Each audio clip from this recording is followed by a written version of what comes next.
Bloque 12. Entramos a su consultorio, la intérprete y yo. El profesor saludó con seriedad, invitando a sentarnos. Comenzó a leer mi abultado expediente sin decir nada. En el silencio solo se escuchaba el cambio de hojas. Hasta que volteó y, dirigiéndose a la intérprete, preguntó con cara inexpresiva: ¿Cómo te sientes? Bien, respondí temerosa ante esa actitud de seriedad. Le vamos a practicar otra resonancia magnética para ver la evolución de la enfermedad, dijo sin gesticular ninguna emoción. Sus ojos azules apenas si me miraron, regresando a escribir y escribir. Me entregó la hoja con la orden al tiempo que decía: En 2 meses te vuelvo a ver. Hasta entonces echó un vistazo de manera fugaz a mis piernas y extendió su mano para ayudarme a levantar y poder afianzarme a la andadera. A la salida del consultorio, la intérprete, de origen colombiano, con alegría que irradiaba por los poros, morena, de pelo ondulado y la sensualidad latina, hablando con los modismos peculiares de su país, me advirtió: Tenga cuidado, cumpla todas sus órdenes. Toca ser muy responsable y obediente a sus instrucciones, porque él es muy estricto. Seguí sentada en el sillón de mi nueva casa. Los recuerdos se asemejaban a las estrellas que aparecían y volvían a apagarse, temerosas, en el oscuro firmamento. Recorría con la mirada la pequeña vivienda que se alcanza a ver: sala, comedor y cocina. A la derecha, el cuarto de lavado, un pasillo y 2 habitaciones. La comodidad del baño es lo que más disfruto. Aquellos momentos de rabieta que hicimos Gerardo y yo cuando se nos negó la otra casa, ahora nos reímos. A veces somos muy negativos cuando las cosas no salen como se desea. Deberíamos pensar que si no se cumplen es porque nos espera algo mejor.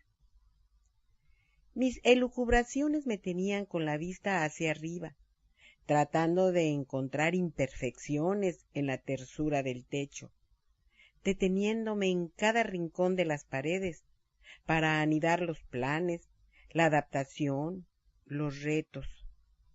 Las decisiones entraban y salían, desvaneciéndose en la nada. ¿Qué tipo de pacto podía proponerle al alien por segunda vez? Todo estaba dicho. Desde el primer día que llegué a casa, hacía 10 meses. En esta lucha de poder, yo voy ganando. Ignorar su presencia dentro de mí me ha dado la fuerza de avanzar en mi recuperación sin sentarme a meditar si vive o no. Volví a recordar la segunda visita con el profesor a los 2 meses para saber los resultados de la resonancia magnética. Sentada en la sala de espera, escuchando los estornudos de la gente afectada por el polen de las flores que se esparce en el medio ambiente con la llegada de la primavera, las cornetas taponeadas de los alérgicos sacudiéndose la nariz se escuchaban por doquier, incluso la intérprete, una chilena radicada en Melbourne hace ya algunos años.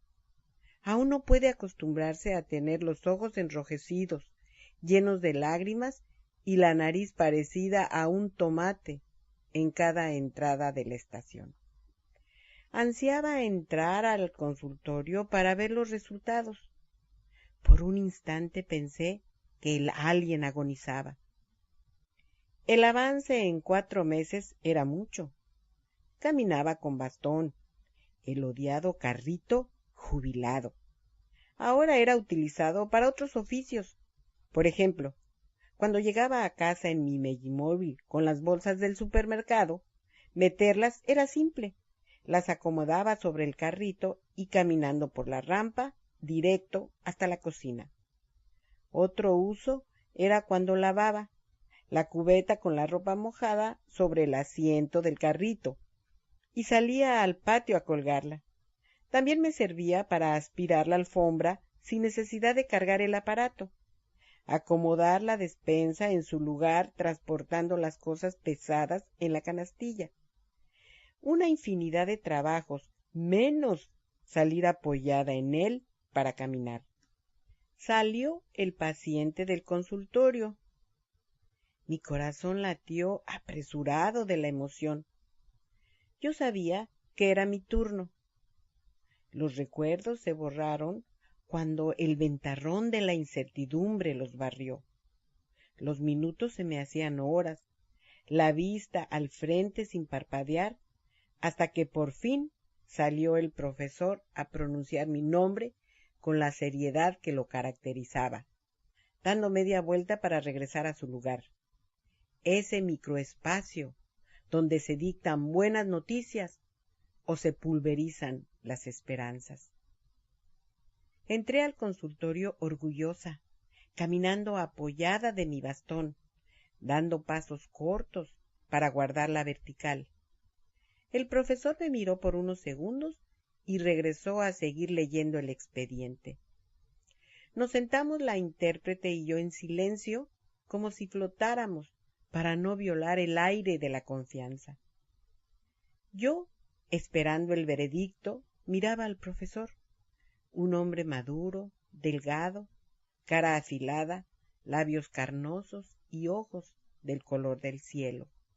Su seriedad lo hacía verse adusto, hasta que por fin rompió el silencio. Todo está igual, dijo sin dejar de mirar la pantalla de la computadora. Al escuchar el diagnóstico, con esa simpleza, sin importar todo el esfuerzo, sin apiadarse del dolor masoquista, sin mirar el avance, sentí que se abría el suelo, arrojándome al abismo por la gran desilusión. Mis labios quedaron sellados sin nada que decir. No pude evitar el llanto. Mis lágrimas escurrían en silencio, imaginando al alien riéndose de mí. El profesor volteó a mirar a la intérprete, preguntando si él había dicho algo malo. Me apresuré a responder que albergué la ilusión que la enfermedad comenzaba a desaparecer después de todo el esfuerzo que con dedicación y esperanza había venido realizando, como hacer los ejercicios con férrea disciplina, sin importar el dolor, asistir cada semana al grupo de hidroterapia, respetar el horario de los medicamentos, sin dejar de tomar ninguno, a pesar de las molestias. ¿Qué más debo hacer?, pregunté entre sollozos. Hasta entonces me miró de frente, preguntando con algo de amabilidad: ¿Tú te sientes bien? Sí, respondí contundente y segura. Eso es lo que importa. No dejes los ejercicios y regresa a utilizar la caminadora. No corras el riesgo a una caída. Lo que has avanzado lo puedes perder. Me ordenó recostarme en la camilla del consultorio para revisar las piernas y agregó: Tú eres mi reto. Desde que empezó la enfermedad, nadie me había dicho esas palabras tan halagadoras. En ese momento deposité toda mi confianza en él. Contuve los deseos de abrazarlo y agradecer el interés en mi recuperación. Sus palabras me devolvieron la fuerza para seguir luchando contra el alien, al saber que no estaba sola, aunque su seriedad me intimidaba. Me demostró ser un especialista comprometido con su profesión. Debía entender su personalidad. Salimos del consultorio la intérprete y yo. Ella también me advirtió que el profesor era una persona de carácter fuerte, pero el mejor especialista del hospital. Sentada en el sillón de la sala de mi nueva casa, regresé a mi presente. Si el alien continúa en mi organismo, de seguro seguiré siendo presa fácil de sus ataques, como lo fue en las manos. ¿En dónde será el próximo? Con la pregunta sin respuesta, me fui a dormir sin hacer ningún pacto de no agresión. La estrategia cambió. Esta vez era todo lo contrario. Había comenzado una lucha entre él y yo. Ahora conocía sus debilidades, los medicamentos, el ejercicio. Todo eso podía aniquilarlo. Desde el primer día en casa y con mis piernas extras de metal, salí a la calle a caminar. El viento helado barría mi rostro. En los árboles desnudos se alcanzaban a mirar los retoños de las nuevas hojas, las flores de invierno agrupadas protegiéndose del implacable frío, el pasto en los jardines de las casas acostumbrado a sobrevivir los embates del clima de Melbourne. Mis manos enguantadas se afianzaban a las muletas, la cabeza pelada envuelta en una pañoleta de seda y un gorro de lana metido hasta las orejas, la bufanda alrededor del cuello tapando boca y nariz, abrigada chamarra por encima, debajo ropa deportiva térmica y por si fuera poco mi pijama. Me sentí una cebolla con capas y capas de piel, calcetas gruesas de lana y mis botas típicas australianas con forro de piel de borrego. El frío intentaba encontrar alguna rendija descubierta para castigarme, sin resultados. Todo lo contrario, disfrutaba caminar, sintiendo solamente en mis ojos el tenue aire invernal. En la ligera pendiente apenas si alcancé llegar a la esquina y me devolví con mayor velocidad, aprovechando el declive de la calle.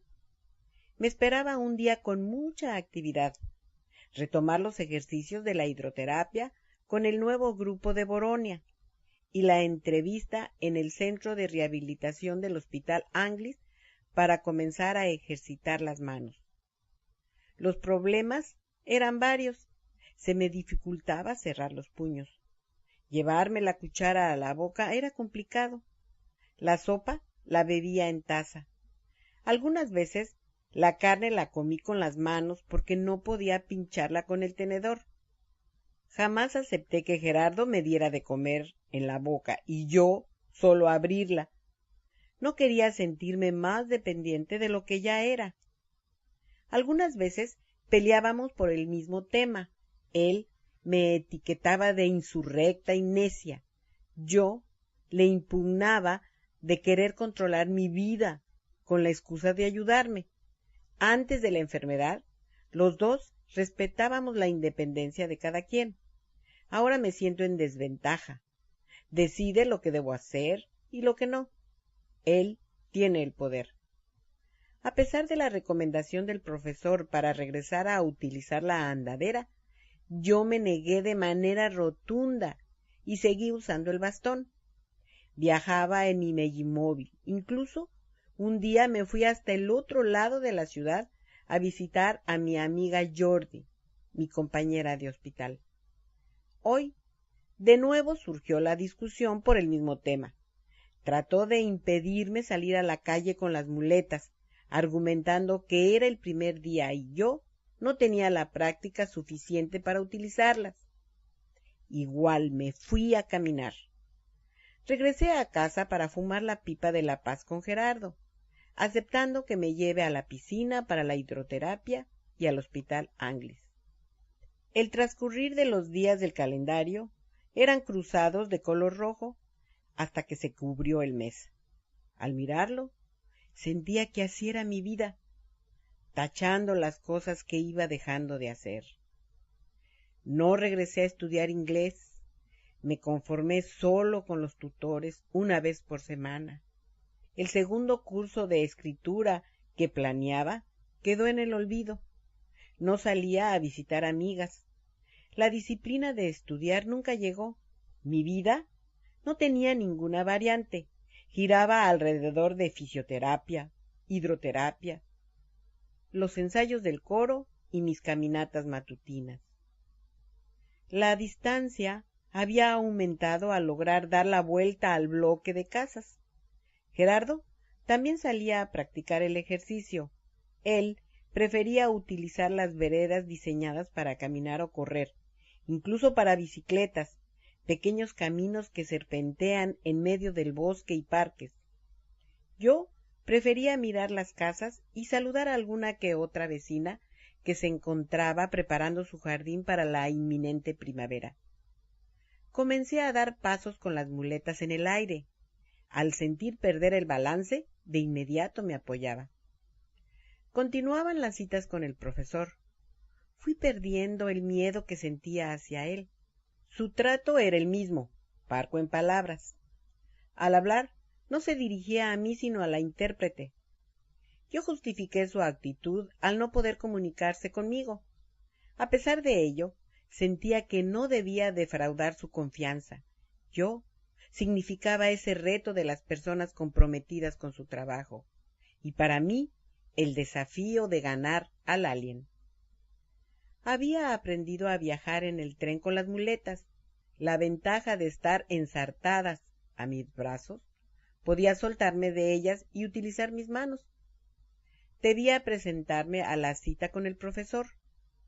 Por primera vez decidí viajar hasta el hospital yo sola. Gerardo comenzaba a aceptar mi independencia. Aunque no estuvo de acuerdo, al final me anotó en mi teléfono los números del tram que debía utilizar en el transbordo.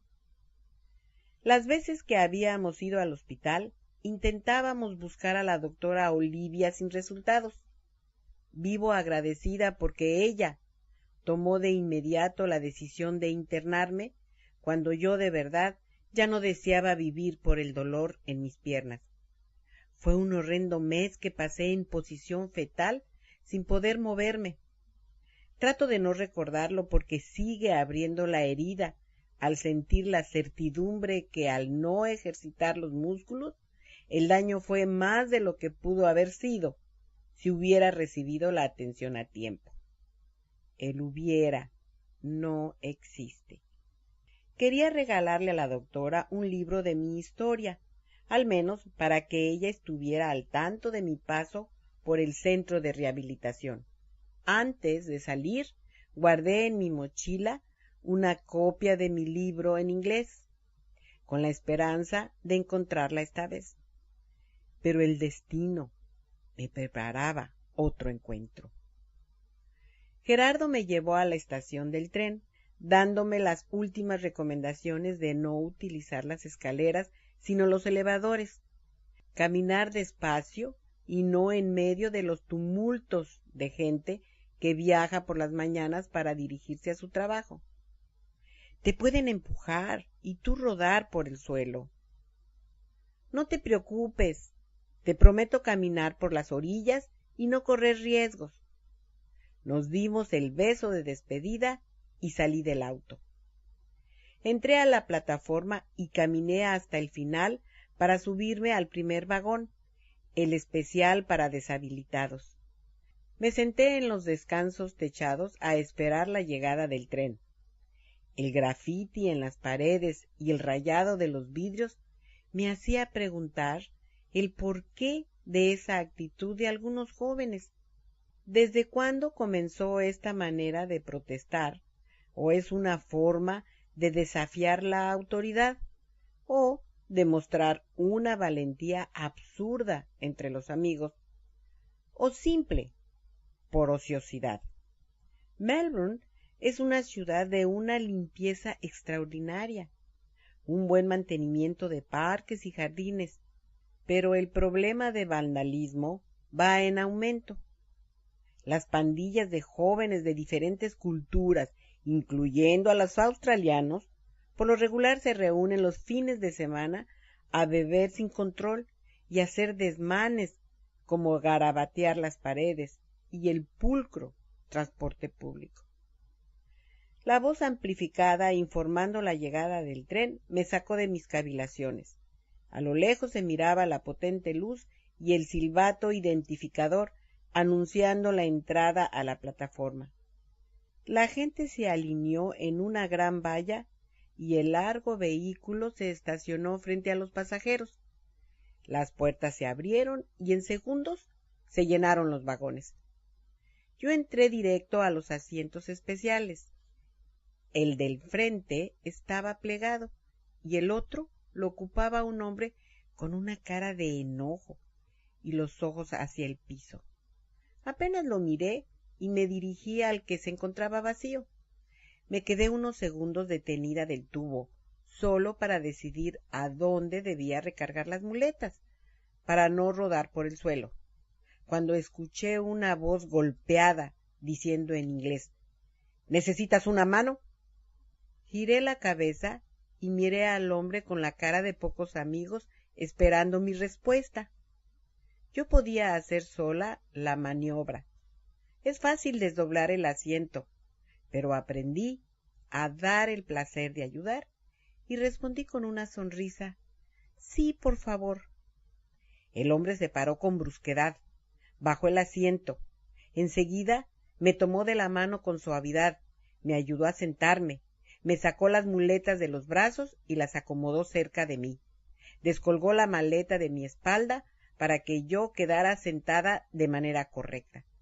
Apenas y alcancé a agradecerle cuando regresó a su lugar con la misma cara de enojo y volvió a clavar la vista al piso. Quedamos frente a frente. El tren continuó su camino y yo, al arrullo de su andar, observando al hombre con cara de enojo. Tal vez él sintió mi mirada y levantó los ojos. Nos encontramos cada uno con diferente expresión, la mía de curiosidad, la de él de reclamo por entrometerme en su mal humor. Sonreí y correspondió apenas con un gesto. Intentaba concentrarme para no violar su ensimismamiento, tratando de mirar el paisaje que pasaba como una película a velocidad. Después sentí que el hombre me observaba con discreción. Sus ojos escudriñaban mis piernas, adivinando la enfermedad. Otra vez nuestros ojos se encontraron y ahora él fue quien me sonrió.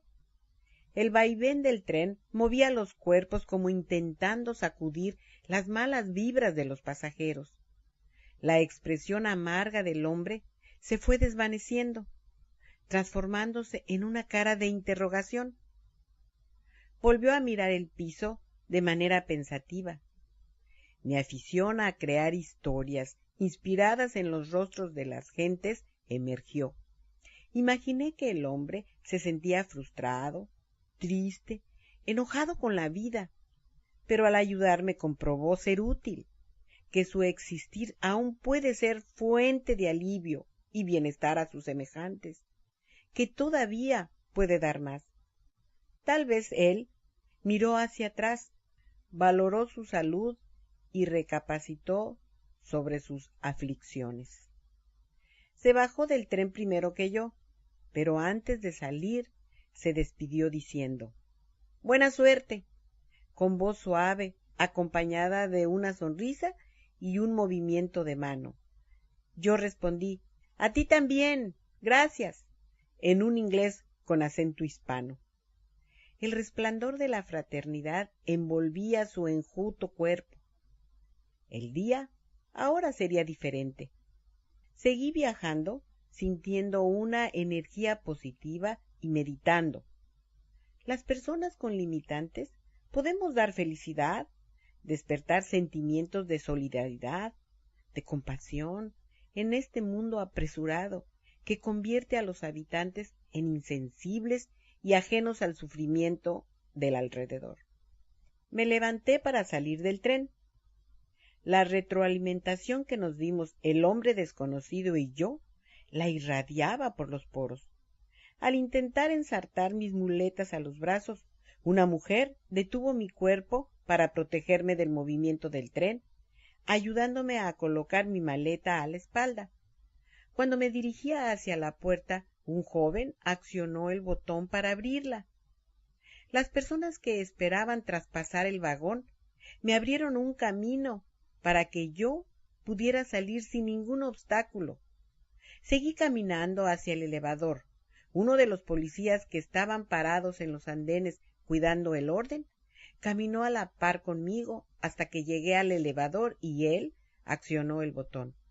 Al salir de la estación y caminar en los atestados pasillos, la gente se hacía a un lado para dejarme pasar. Caminé por el centro. Todo mi alrededor estaba iluminado. Me sentí una reina y mis súbditos rindiéndome pleitesía. Caminaba regalando sonrisas y agradeciendo a mi querido pueblo que me hacía una valla al pasar, hasta que llegué a la salida. Me recibieron los altos edificios de la City, como si fueran los centinelas de mi castillo, y salí orgullosa a aceptar la demostración de cariño de mi gente. Seguí hasta la parada del tram. Sus pasillos se encontraban repletos de personas. Al acercarse el vehículo, sonando su peculiar campana, los que esperaban alrededor se hicieron a un lado para ser yo la primera en subir. Al pisar el primer escalón, una mano se extendió para ayudarme a subir y guiar mis pasos hasta el asiento que cedió un estudiante. El conductor preguntó en cuál parada debía dejarme. Miraba las caras de los pasajeros cerca de mí y todos me sonreían como yo a ellos. El trayecto es corto, apenas 3 paradas. Al intentar pararme, mi amado pueblo otra vez me demostró su cariño y bajé protegida hasta salir a la calle. Caminaba rumbo al hospital recordando al hombre del tren, imaginando que él, también en su trabajo, llegó irradiando por los poros una energía positiva. De seguro todos le saludaron con afecto. Los dos nos regalamos buenas vibras. Cuando llegué al hospital con media hora de anticipación, decidí buscar a la doctora Olivia antes de registrarme con el profesor. Me desplazaba como toda una experta. Conocía el lugar como la palma de mi mano. Las salas de espera atestadas de pacientes. Antes, cada visita al hospital me deprimía al ver tanto dolor.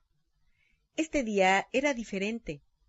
No sentí pesar por las personas que en estos momentos sufren una enfermedad, sino admiración por luchar en condiciones adversas, por sobrevivir. De hecho, cada día el ser humano se enfrenta a la vida misma.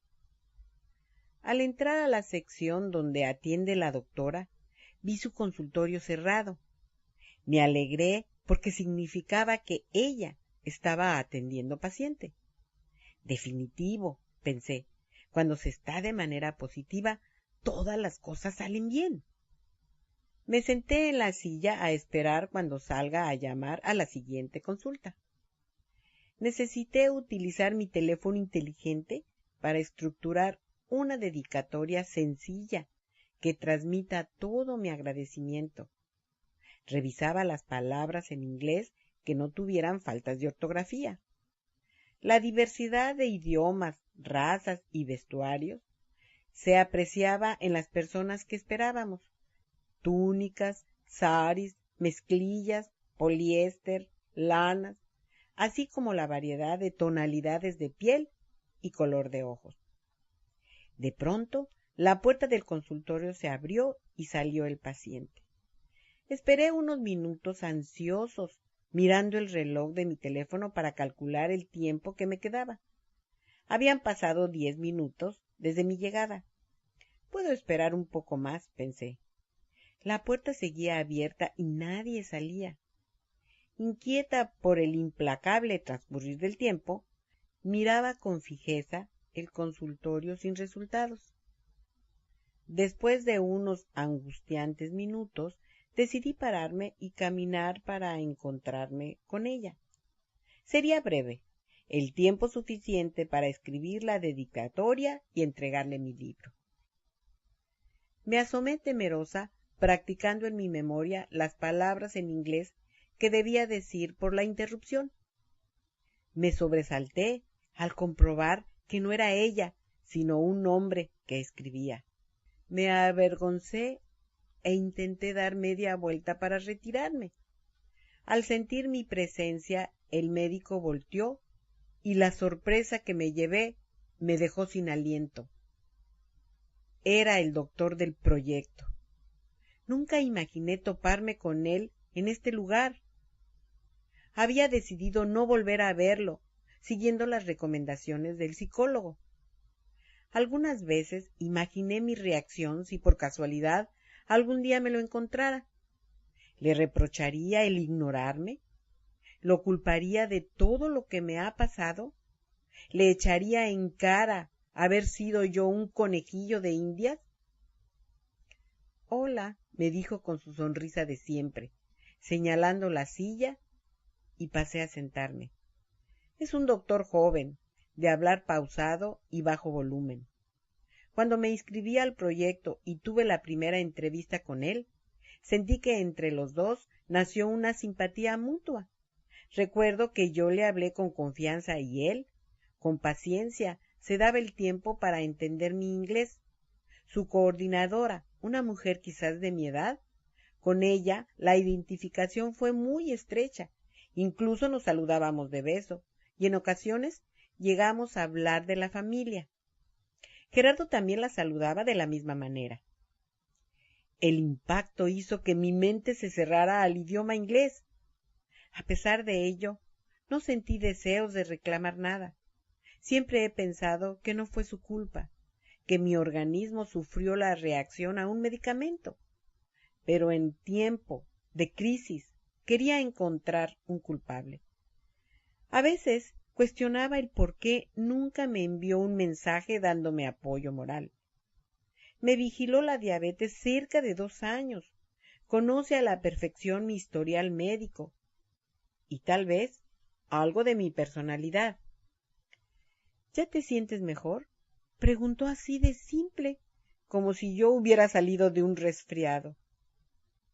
Me falta poco, contesté tan simple como su pregunta. En ese momento decidí darle el libro sin ninguna dedicación, al menos para que se entere de lo que pasé en 3 meses. Allí menciono cómo entré al proyecto, por si acaso olvidó la lealtad de mi parte en todo ese tiempo, porque nunca cancelé una cita. Me gustaría volver a cuidar tu diabetes, dijo con cierta timidez. Lo voy a pensar, respondí de manera tímida. Nos despedimos con un frío movimiento de mano. Salí del consultorio y me fui directo a registrar mi llegada con el profesor. Todo a mi alrededor había desaparecido. Con mis muletas por un largo pasillo deshabitado, yo era la única persona que flotaba en ese ahora desértico lugar. Mi cerebro era una gigantesca nube negra a punto de soltar una tormenta. ¿Cuántas cosas imaginamos hacer o decir? Y cuando se presenta la oportunidad, no hacemos ninguna. ¿Cobardía o sensatez? Mis cuestionamientos, las elucubraciones, las dudas giraban alrededor de mi mente. ¿En verdad me atreveré a regresar al proyecto como si nada pasó? La pregunta resonaba como un eco. ¿Por qué no? La respuesta se escuchó sin sentido. Tal vez sería la mejor medicina para sanar la herida. Preparé la excusa. Seguí caminando sin escuchar nada en mi entorno, excepto mis preguntas y respuestas. La carga de optimismo que tenía esta mañana fue soplando esa nube negra hasta convertirla en una nube gris, arrojando algunas gotitas de agua que salieron por mis ojos, y el sol volvió a brillar, iluminando todo a mi alrededor, y mirar de nuevo doctores, enfermeras, pacientes, cada uno en su microuniverso, persiguiendo sus objetivos. Me propuse olvidar todo hasta llegar a casa y comentarlo con Gerardo. Llegué a mi destino justo en tiempo. La intérprete me esperaba. Al verme se levantó a saludar, preguntando si me sentía bien al mirar mis ojos con vestigios de lágrimas. Sí, por supuesto que sí. Tal vez me atacó la alergia melburiana, respondí riéndome. La consulta con el profesor no tuvo ninguna variante. Auscultó mis manos en su mutis acostumbrado. Preguntó por los medicamentos que ingería y anexó uno más. Debajo del cristal de los lentes se traslucían unos ojos de un cielo de verano. El gesto estudiado de erudito lo hacía verse arrogante.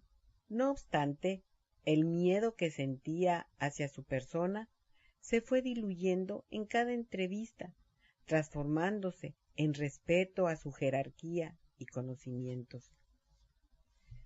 La intérprete me acompañó hasta la estación del tren, una chica australiana con perfecto español. Conoce mi país. Las trivialidades de la conversación versaron en lo hermoso del territorio mexicano y la amabilidad de su gente. Sentada en el primer vagón de regreso a casa, el encuentro inesperado sepultó el recuerdo del hombre del tren.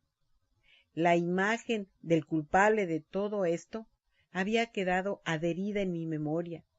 Su cara de inocencia, la propuesta simple, campaneaba mi cerebro como una burla. ¿Acaso como investigador no sabe lo que se sufre con la enfermedad?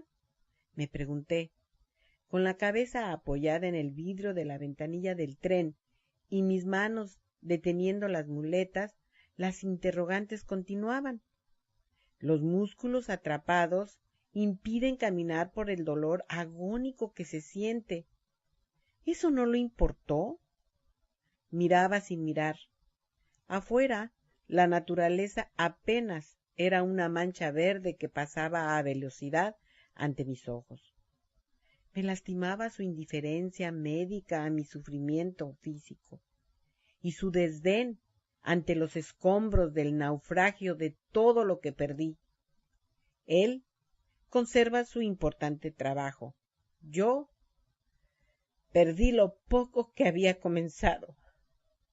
Su vida sigue inalterable. La mía cambió de manera radical. Era el horario de salida de los estudiantes. Sus abordos atropellados alegraban el viaje con risas y bromas.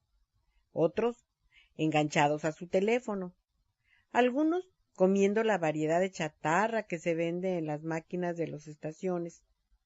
Su ruidosa presencia por un momento me hizo olvidar la inesperada propuesta para observar a los imberbes adolescentes en el preludio de conquista con las chicas agrupadas en los espacios del tren, con sus cortos uniformes mostrando juveniles piernas, riendo de manera estrepitosa, hablando fuerte, fingiendo ignorar las miradas en celo, coqueteando con movimientos sensuales de su cuerpo, alimentando el despertar al amor de los chicos que todavía no aprenden el escarceo amoroso. El tren se aproximaba a Boronia, donde debía bajar. Comencé a alistarme colgando mi mochila a la espalda y ensartando mis brazos a las muletas.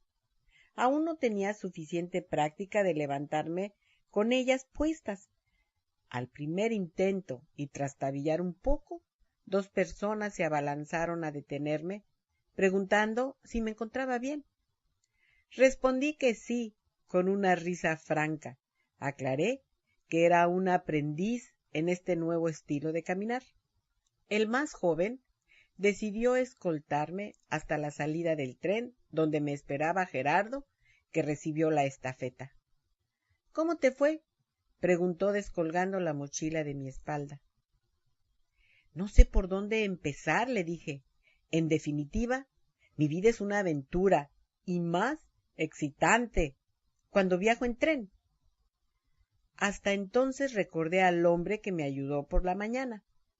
Caminando los dos juntos, rumbo al auto, mi boca no paró hasta terminar la historia del enojón y la descripción detallada de toda la gente que se ofreció a ayudar. El inesperado encuentro lo reservé de postre. Entré a casa y los aromas de comida mexicana despertaron mi apetito feroz. Hasta entonces recordé que mi estómago había digerido solo una manzana hacía un buen tiempo. Pensé lo afortunada que soy al tener un esposo con la pasión de cocinar. Un día le pregunté si le hubiera gustado estudiar para ser chef y no un economista. Tal vez le hubiera perdido el gusto al convertirse en obligación, respondió. El hubiera, la palabra que a veces no tiene sentido. Engullía la comida hablando del profesor y su personalidad. Mi esposo, escuchando sin dejar de mover las quijadas. Gerardo, necesito tu opinión, le dije con seriedad cuando terminamos de comer. Encogió los ojos, tapándose los oídos, fingiendo un temblor en la quijada. Esos ademanes por lo regular los hace cuando digo que tengo alguna idea, acusándome de intrépida con imaginación descabellada. Esto es serio, dije en tono de queja. Es solo tu opinión. Por esta vez no estás involucrado.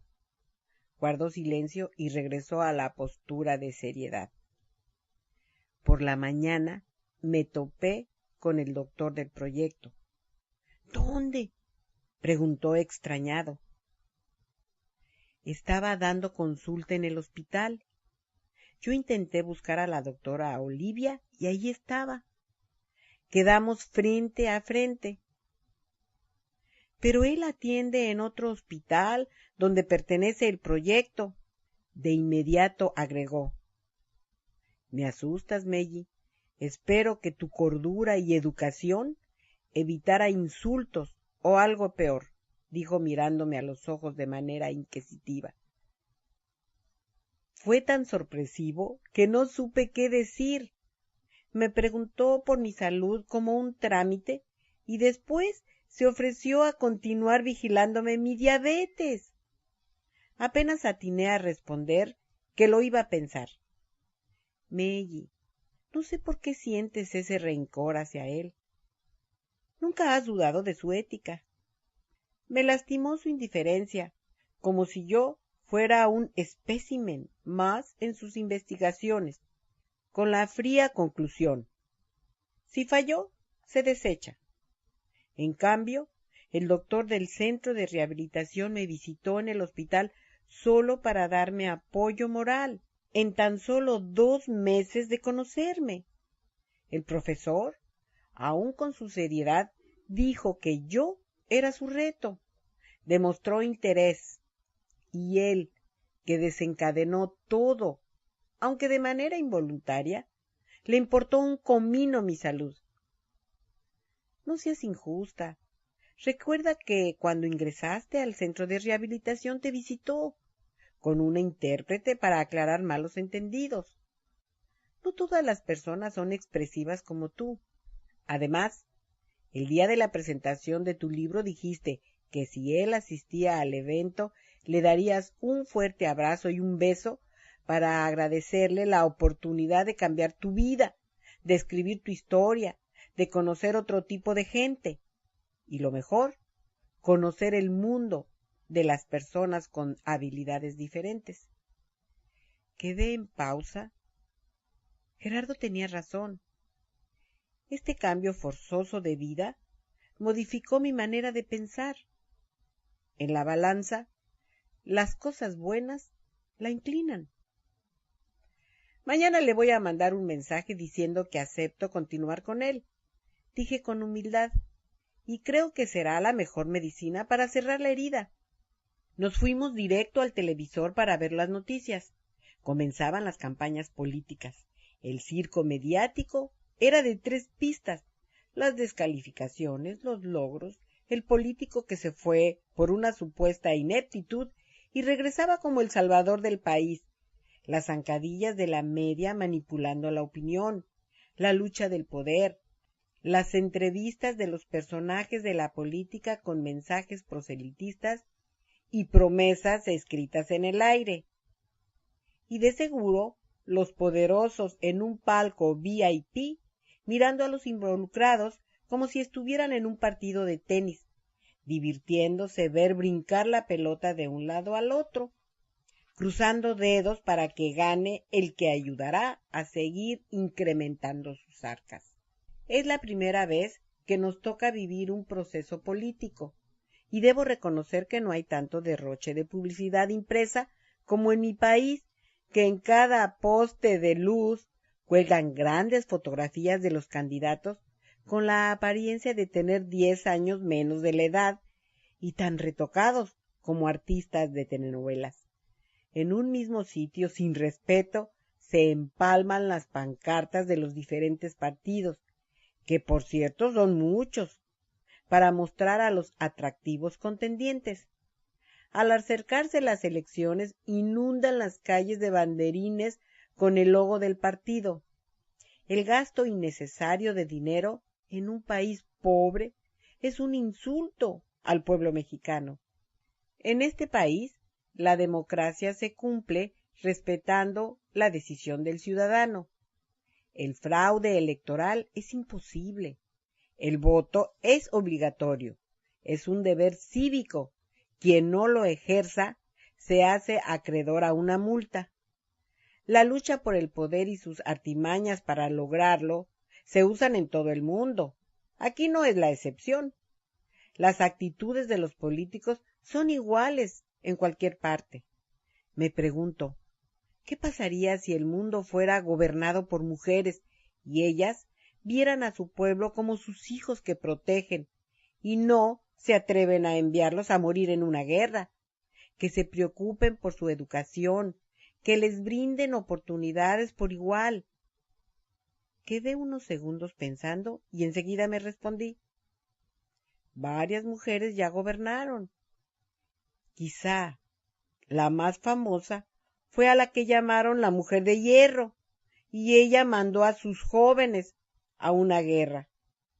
Entonces, tampoco es la solución. Al ser humano le acompañará toda su existencia los conflictos bélicos.